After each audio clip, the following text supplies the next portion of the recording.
دنیا میں بہت سارے خیر کے کام ہیں جن سے اللہ تعالیٰ راضی ہوتا ہے، بہت سارے خیر کے کام ہیں،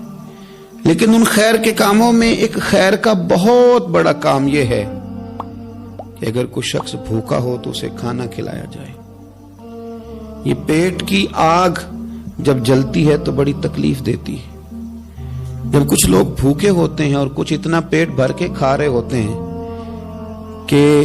وہ لوگ ضرورت سے زیادہ آسائشوں میں چلے جاتے ہیں تو اس سے تفریق بھی پیدا ہوتی ہے اور اس سے معاشرے میں گھٹن بھی آتی ہے۔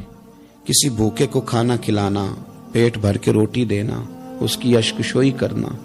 بہت بڑی عبادت ہے، یہ بہت بڑا احسار ہے۔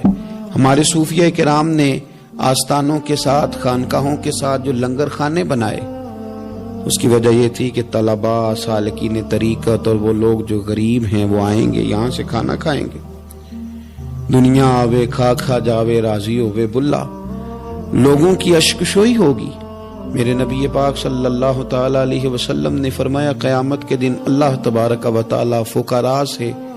فرمائے گا کہ اٹھو، جس نے تمہیں کھانا کھلایا تھا اس کا بازو پکڑ کے جنت میں لے جاؤ، جس نے تمہیں پانی پلایا تھا اس کا بازو تھام کے جنت میں لے جاؤ، جس نے تمہیں کپڑا پہنایا تھا اس کا بازو تھام کے جنت میں لے جاؤ۔ پھر وہ غریب لوگ، وہ فقراء اٹھیں گے، کسی کو اس لیے جنت میں لے جائیں گے کہ اس نے کھانا کھلایا تھا، کسی کو اس لیے جنت میں لے جائیں گے کہ اس نے پانی پلایا تھا، کسی کی اس لیے اللہ کے حضور سفارش کریں گے کہ اس نے کھانا کھلایا تھا۔ بھوکوں کو کھانا کھلانا اتنا بڑا عمل ہے کہ نبی کریم صلی اللہ تعالی علیہ وسلم ارشاد فرماتے ہیں کہ جو بھوکے کو کھانا کھلائے گا اللہ اسے جنت کے پھل کھلائے گا، اللہ اسے جنت کے پھل کھلائے گا۔ یہی ہے ذوق عبادت کی انتہا ساغر، یہی ہے ذوق عبادت کی انتہا ساغر کہ غم حیات کے ماروں کا احترام کرو۔ حضرت غوث پاک محبوب سبحانی، قندیل نورانی، شہباز لامکانی، جماعت صوفیاء کے امام، جماعت اولیاء کے امام حضرت غوث پاک رضی اللہ تعالیٰ عنہ اپنی 40 سالہ خدمت دین کا، تحقیق کا، درس کا، واعظ کا، تقریر کا نچوڑ بیان کرتے ہیں۔ صوفیاء کو ماننے والے، عقیدت رکھنے والے، مرید ہونے والے، غوث پاک کی 11ویں دینے والے، ان کے نام کے تذکرے کرنے والے سنیں۔ حضرت غوث اعظم فرماتے میں نے تحقیق کی ہے لیکن بھوکوں کو کھانا کھلانے سے زیادہ میں نے خدا کا قرب پانے والا کوئی عمل بھی نہیں دیکھا۔ فرماتے لوگوں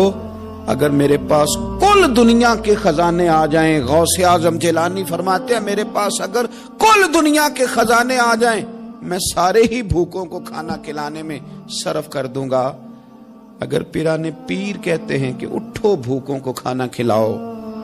تو پھر وہ طریقت سے تعلق رکھنے والے، خانقاہیں بنانے والے، ان کا نام جپنے والے، منقبتیں لکھنے والے، ان کے تذکرے کرنے والے،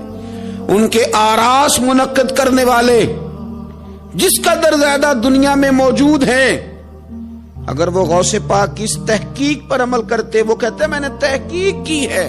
بھوکوں کو کھانا کھلانے سے زیادہ اللہ کا قرب دینے والا کوئی عمل نہیں، تو پھر چاہیے تھا نا ان کے ماننے والے دنیا میں پھیل جاتے، ڈھونڈ ڈھونڈ کے بھوکوں کو کھانا کھلاتے، وہ اپنے پیر کی اس تحقیق پر عمل کرتے۔ اور اگر یہ لوگ میدان عمل میں نکل آتے تو کیا کوئی بھوکا بچتا؟ جتنی تعداد میں غوث اعظم کے ماننے والے ہیں، اگر وہ کھانا کھلانے پہ نکل آتے تو کیا کوئی ماں رات کو اس لیے روتی کہ اس کے بچے نے روٹی نہیں کھائی؟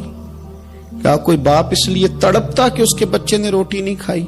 کیا ایسا ہوتا تھا کہ بڑے بڑے ہوٹلوں کے دروازوں پر لوگ کہتے کہ ایک روٹی مجھے بھی مل جائے؟ لیکن ہم نے اپنے بزرگوں کا نام تو جپا، ان کی تعلیمات نہ سمجھ سکے۔